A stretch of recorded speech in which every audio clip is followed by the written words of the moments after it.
Oi, pessoal. Estamos aqui no Papo com Palestrante, hoje com Gustavo Borges, nada menos que um medalhista olímpico, empresário, escritor e palestrante. Gustavo, muito obrigada de ter aceito o nosso convite.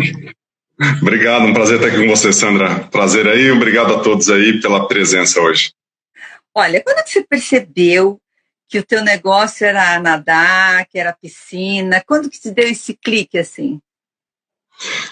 Sandra, eu comecei bem cedo na natação, aprendi a nadar com 5 anos, mas lá em Ituverava, no começo, a turma das antigas vai lembrar disso, não sei se você aprendeu a nadar lá atrás também, mas era assim, pneu de caminhão, vara de pescar para você segurar, era uma loucura.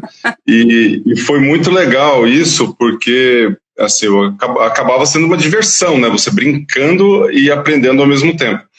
E ao longo da minha vida de jovem, ali, Ituverava, de criança, eu acabei fazendo vários esportes ao mesmo tempo. Fiz natação, vôlei. A turma queria que eu fizesse algo de gente grande, né? Porque eu tenho 2,3 metros de altura, sempre fui meio comprido. Gente, mas a natação... isso! 2,3 metros. Mas a natação, ela veio de uma forma mais tranquila, assim, na minha vida. Ela veio crescendo aos poucos. Eu não era muito bom quando eu era muito jovem. Mas eu tinha habilidade, eu sentia que tinha alguma coisa. Aí eu treinava um pouquinho mais, eu melhorava. Eu ia um pouquinho mais, avançava.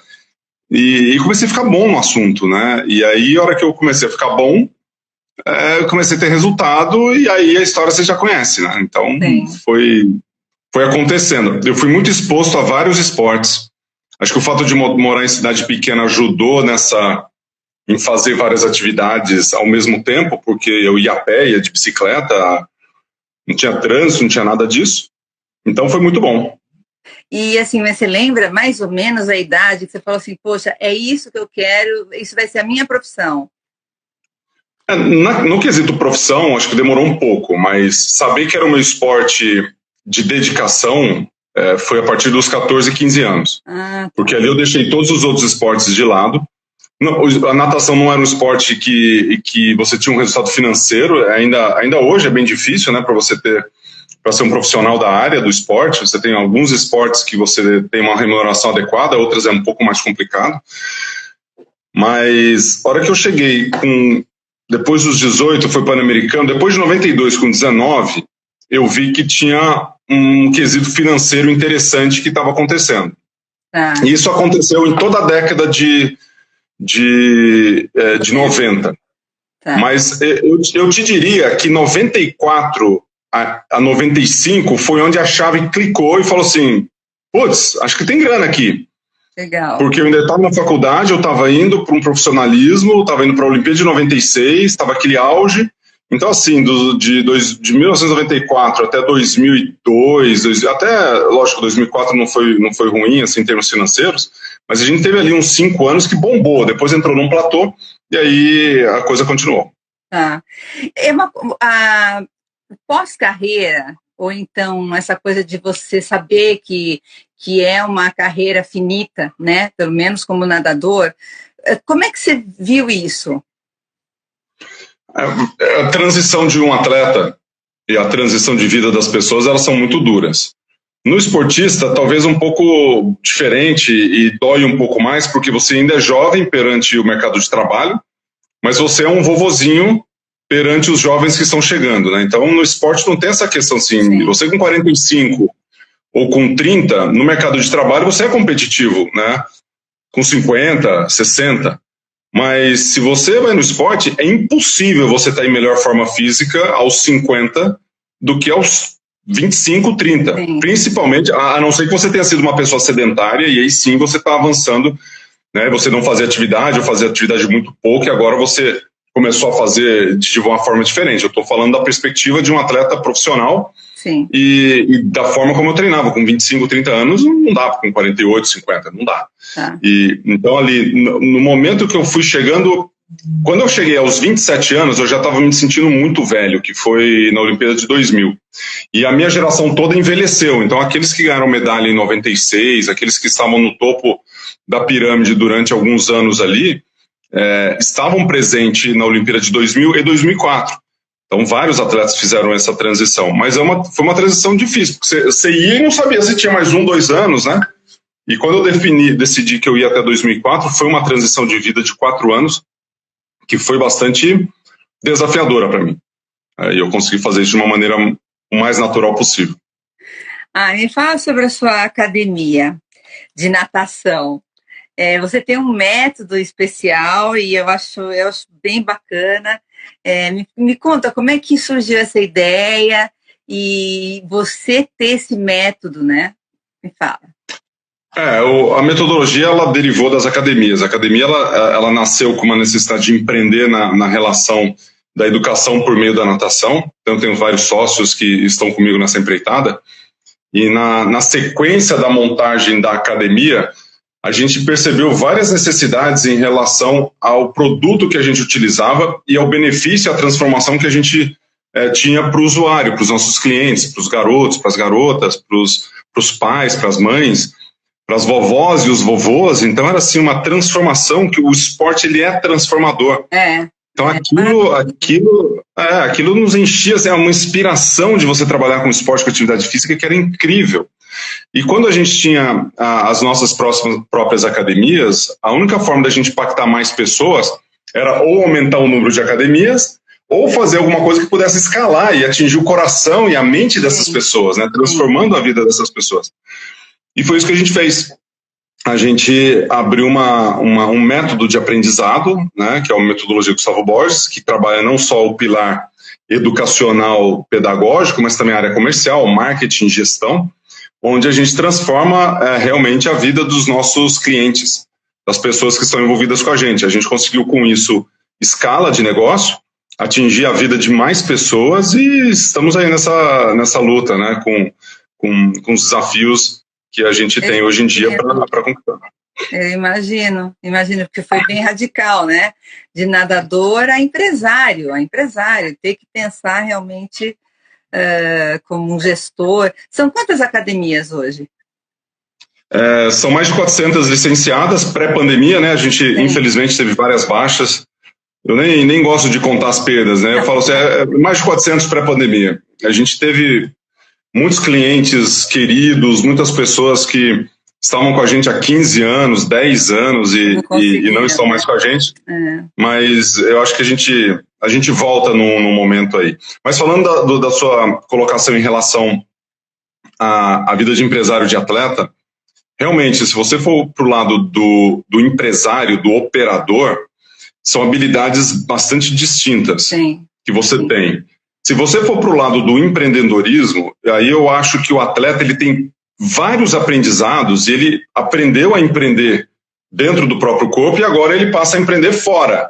Se ele tem essa noção, se ele tem essa visão que ele consegue empreender o corpo e agora ele vai empreender no seu próprio empreendimento, colaborando com alguma outra empresa e tudo mais, aí sim, se ele decidir ser um empresário, mas um executor de alguma coisa ou de outra, ou querer ser um líder de uma empresa, ou seja lá a área que ele vai se aventurar, os aprendizados são incríveis, e se tiver a noção de, eu vi isso acontecer no meu corpo, agora eu vou fazer isso acontecer transformando a vida de alguém, né? Porque a gente trabalha para resolver problema de pessoas. E tem muito problema para ser resolvido por aí. Olha, você escreveu 2 livros, não foi? Eu escrevi o outro não foi escrito, porque não tem palavras, não sei se pode fazer, eu sou autor de 2 livros, vai. Então tá, autor de 2 livros. Eu queria que você falasse um pouquinho sobre eles. O Lições da Água ele foi feito com a editora Gente, em 2001, com a Roseli, com a Minha Chique, com a turma toda lá. Um livro muito legal, num momento assim de transição de carreira. 2001 eu estava entre as carreiras, né? Estou com vários outros projetos aqui saindo do papel também de outras publicações que espero que saia em tempo hábil aí. Mas foi um livro mais contando a minha história como esportista, né? Eu não tinha aquela visão empreendedora, não tinha a prática do empreendedorismo fora das piscinas naquele momento, e hoje eu já estou fazendo isso quase mais tempo do que eu nadei. Tem que ligar, tem que escrever outro. Não, já tá sendo escrito. Só que eu estou fazendo. Tá faltando o quê? Não tá faltando muita coisa, não, só falta dar uma organizada. Mas já tá com prazo, já tá com várias coisas aqui. Tem algumas coisas no âmbito da ideia ainda, mas alguns já bem formatado. mas leva tempo, né? Tá desde o ano passado. Isso eu pensei que durante a pandemia ia sair um, mas como a gente ainda tá eu acho que vai sair durante a pandemia. E o segundo livro é o livro Tibum, né? Que eu falei que eu sou autor, sou coautor com o Daniel Condo. O Daniel, ele foi nosso ilustrador da metodologia, fez todo o processo de ilustração do meu negócio. E a gente fez um livro junto que é o Tibum, que é uma aula de natação sem palavras, onde mostra uma criança aprendendo a nadar, recebendo uma toalhinha, vendo um brinquedinho, que é uma história falada quando você vê as ilustrações, que ganhou um prêmio em Bolonha, inclusive, de melhor ilustração. Então, uma alegria grande de ter esses 2 livros aí publicados. Olha, quando que começaram as palestras? Primeira palestra que eu fiz, Sandra, foi em 1993. Eu fiz uma sequência de 6 palestras, 93.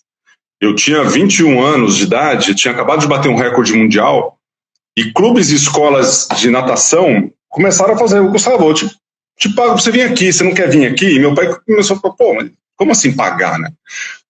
Aí ele arrumou 6 coisas para eu fazer, tava nas minhas férias, né? Foi bem legal isso, fiquei 2, 3 semanas de férias e fiz 6 eventos. E acho que na época, até hoje em dia, é que na época não era tanto assim, mas eu acho que eu ganhei $1.000 por palestra na ocasião. Que legal! E assim, hoje em dia, você está falando de quase R$6.000, né? É legal, né? Para quem nunca tinha feito palestra, nunca tinha feito nada. Acho que se eu começasse hoje, se pagasse R$1.000, eu iria também, né? Se eu nunca tivesse feito, de graça eu iria, né? Se eu quisesse desenvolver na área de palestras, acho que a melhor coisa é fazendo palestras. Então, para a turma que está aí, está assistindo, que quer ser palestrante, começa a fazer palestra de graça, não vai esperar a primeira contratação. Sim. Se a hora que você vier a primeira contratação, você já é bom no assunto. Sim. E aí eu fiz essas 6, depois eu fiquei um período sem fazer, foi um período assim, 94, 95, eu não me lembro de nenhuma palestra que eu fiz. E aí eu lembro de uma, em 1996, que foi a primeira vez para uma empresa, que foi para a Amway. Lembro até hoje, porque eu fui contratado como gente grande, né? Tinha sido depois das Olimpíadas, estava com 3 medalhas olímpicas, aquela coisa toda. E aí, na Amway, eu pensei assim, bom, vou fazer uma palestra aqui. Aí a minha mãe falou assim, vamos montar uma apresentação, um PowerPoint. E minha mãe montou a apresentação. Olha. Aí eu ficava olhando assim, eu tava, foi no IMB, Sandra, e tava assim, acho que, quantas mil pessoas caberam? 8.000, 10.000, sei lá. Gente, era gigante. Lotado. E eu falei, mas o que eu vou falar, né? Aí eu olhava assim, lia o PowerPoint, e aí eu olhava pro meu pai, fazia uma brincadeirinha para dar uma relaxada, olhava pra galera, falava alguma coisinha e voltava ao PowerPoint. Era sempre assim. Né, pai? Não é verdade? Aí, turma, gostaram? Aí vai.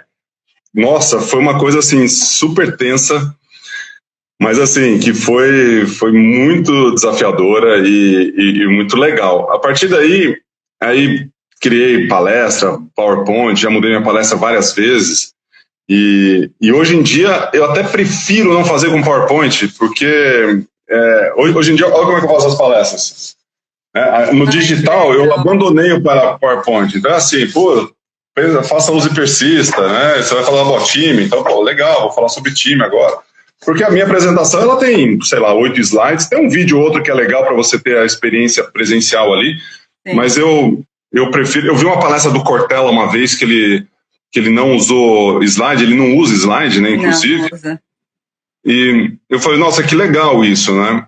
E faz muitos anos que eu vi isso, eu sempre usava um slide, meu slide, tem a palavra comprometimento. Ter um slide falando comprometimento ou não é mais uma questão visual, se você estiver ali, né? No online ficou muito claro que colocar PowerPoint, eu falei, cara, perdeu esse apio aí, eu acho que não fica legal. E quando eu volto, eu já fiz algumas presenciais durante a pandemia, foram poucas, eu cheguei a fazer, acho que 4 presenciais, a maioria tudo online, né? E aí você põe um flip chart no presencial que dá uma dinâmica diferente, e aí minha palestra hoje tem 3 slides. Eu quero, quais são os seus slides? Você gosta de slide? Gosto, aí eu ponho. Mas de preferência hoje em dia eu não coloco slide, acho que flui muito melhor. Eu concordo. Agora sim, hoje que você é um palestrante profissional, vamos dizer assim, o que é fazer uma palestra para você? Fazer uma palestra para mim é você passar um conteúdo com bom humor, você passar conteúdo que tenha relação com as pessoas que estão te assistindo, e é algo que tem que te trazer prazer pro palestrante. Então, assim, a questão do humor e do conteúdo impacta totalmente em quem está recebendo aquela energia. Isso para a gente falar de motivar, de inspirar, de energia, de entrega que precisa acontecer, né? Não vou nem entrar nesse âmbito, mas acho que as pessoas têm que sorrir durante uma palestra. Por mais denso que seja um assunto, e no meu caso não é um assunto denso, né? É um assunto muito leve, ele não é um tema pesado. Eu estou falando de inspiração, estou falando de empreendedorismo, estou falando de crescimento, de busca de Olimpíada, uma coisa louca assim. Então vai do céu ao chão, né? E vamos lá. Então o humor ele é essencial. A conexão com quem está ali tem que fazer sentido para quem está ali, né? Total, não adianta né? Por isso que o briefing é muito. E os briefings é legal, né? Quando você faz briefing de palestra, porque de alguma forma a linha de raciocínio, para quem já faz palestra há um bom tempo, você constrói um raciocínio, todos os elementos eles já estão ali. Então, se você vai dar mais peso para uma coisa ou mais peso para outra, isso depende do cliente, depende de quem está contratando a palestra. Sim. E isso é muito legal, porque você faz os ajustes, né? Então, tem assim, aqui a questão do time é importante. Putz, aí você aprofunda ali no time e tal. Aqui é a liderança, aqui é a motivação, aqui é... Então, você circula e você consegue fazer uma série de coisas ali. E a terceira, você tem que gostar, né? O palestrante tem que gostar de palestrar, porque se você não gosta, você está fazendo aquilo só por dinheiro, você está fazendo aquilo só por uma etapa da sua vida, aquela coisa, aí é muito complicado. Sim, sim. Olha, a pandemia, teve gente que chegou a falar para mim que nem teve grandes problemas, tem pessoa que é caseira, assim, no total...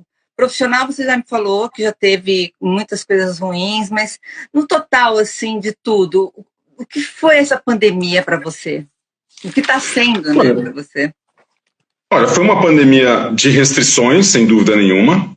Eu acho que foi uma pandemia de perdas para muitas pessoas, né, vidas que se foram em relação ao que aconteceu, e a gente sente muito por isso.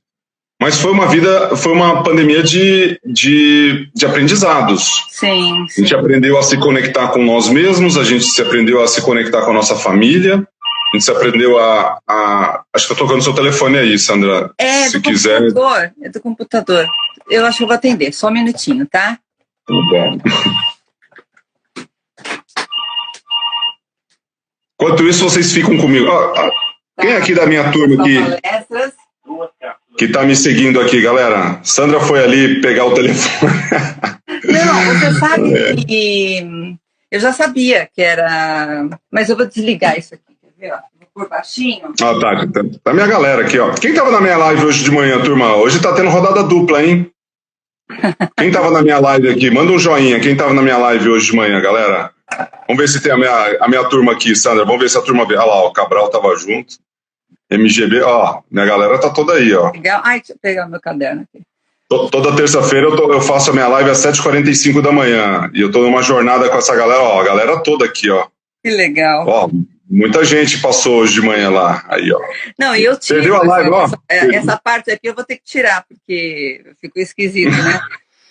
Olha, você que já participou de competições, uma série de... Aconteceu alguma coisa meio bizarra? Nas competições? Pode contar pra gente? Hã? Nas competições, você disse? Nas competições.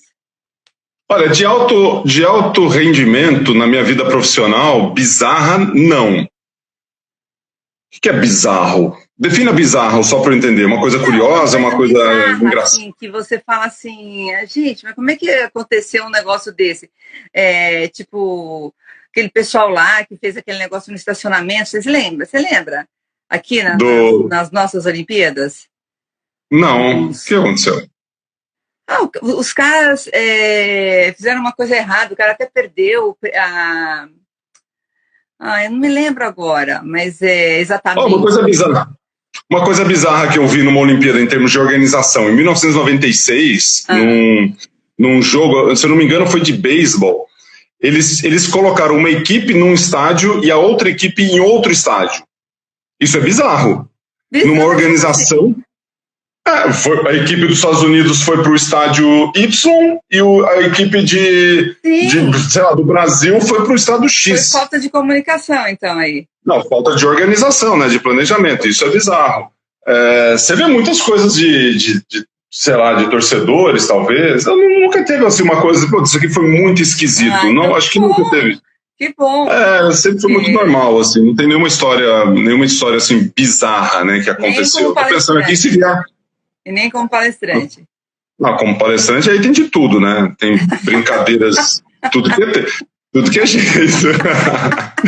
Mas assim, normalmente eu sofro muito bullying, né, como palestrante, que eu tenho 2,3 m. Agora assim, online não tem problema, eu tenho que falar para a turma que eu tenho 2,3 m, né? Mas talvez assim, a questão bizarra é um apresentador de 1,5 m e eu de 2,3 m do lado dele. Coisas do o tamanho da minha mão, eu sou todo meio bizarro em algumas questões, né? Mas é legal, mas assim, durante as palestras você tem que estar disposto, assim, o inesperado pode acontecer, o improviso ele é fundamental, então você pode ter problema com som, problema com luz, problema... palestra, teve uma palestra, Sandra, que eu estava no Rio Grande do Sul, para uma equipe de, não sei se era de tratores, de revenda de trator, lá no Sul. E aí, cara, eu tenho habilidade para fazer a turma sorrir, né? Eu tenho umas piadinhas já aqui que vem e tal, e solta e vai. E eu soltava nada. Aí, quando é muito, muito quieto, Não, eu já fui. Não, o pessoal era assim, o pessoal mais durão, todo mundo assim, só homem e tal, duro, pá. E os caras assim, né? E eu, não sei o que, pá, e nada, pá, e volta. E pá, e vai. Cara, eu falei, nossa senhora, que gelo, né? Falei assim, acho que ninguém gostou. Chegou no final. Putz, essa almaiada, todo mundo ali, pô, Gustavo, foi demais sua palestra. E fiquei 2 horas tirando foto, batendo papo com os caras, né? E foi uma coisa assim, surpreendente, que às vezes você está se conectando com um tipo de audiência, com um perfil de audiência que você nem imagina a transformação que você está fazendo ali. Sim. E aí, a hora que você tem, mesmo online, assim, eu fiz uma palestra ontem, é uma reação da turma, mesmo nas minhas redes sociais, o cara vai direto lá, bota um monte de hashtag da empresa, e pô, tô aqui, que legal, tal, aí você faz uma outra que tem menos, e aí é muito curioso isso, né, a conexão das pessoas, são todos seres humanos, e todos seres humanos diferentes, nós somos diferentes, né? Então essa conexão, e essa condução depende do palestrante, o palestrante é que conduz, quem tem consciência é o palestrante do que está acontecendo, então conduza, se não tem conexão, a culpa é do palestrante, infelizmente, não dá para culpar o público. Me fala, qual é a sua rotina? Rotina hoje? Do meu dia a dia? Bom, eu tenho uma agenda, eu cuido muito da minha agenda para as coisas. Eu não tenho uma rotina muito fixa, assim, de acordo, vou meditar, vou fazer uma coisa assim desse tipo, mas eu acordo, me preparo para o meu dia, tomo banho, tomo café da manhã, faço as coisas que eu tenho que fazer, dou uma relaxada, tenho o hábito de ler antes de começar o dia, né? Em alguns momentos, quando eu começo mais cedo, como hoje, fica difícil, porque aí você engata, então a rotina ela pode variar. Mas a minha rotina é o seguinte, é muito simples, e acho que dá para falar para a turma aqui. A minha agenda, quem cuida sou eu. Então, eu protejo muito a minha agenda e a minha organização. Então, eu vou ter horário destinado à preparação das minhas lives, reuniões com o meu time, horários para as palestras, o horário que eu vou fazer a minha atividade física, o horário das refeições. Então, nessa questão de disciplina, o esporte me ensinou muito e vem natural. Quem olha para mim e vê as minhas coisas, fala, cara, esse cara é metódico pra caramba. Eu falo, mas cara, eu fui forjado assim. Eu não sei fazer, eu não sei ser bagunçado, assim, carpe diem. Eu não sei ser isso. Né? É lógico que eu relaxo, eu tenho as minhas coisas assim, mas com a minha agenda, eu tomo muito cuidado com ela, porque eu tenho pessoas que dependem de mim, eu aciono pessoas e exijo isso do meu time, nessa organização. Quando a gente fala de alta performance, a gente passa por uma decisão de agenda, inclusive. Sim. Então eu tenho uma rotina bastante organizada. Agora, atividade física está presente todos os dias. Não tem jeito.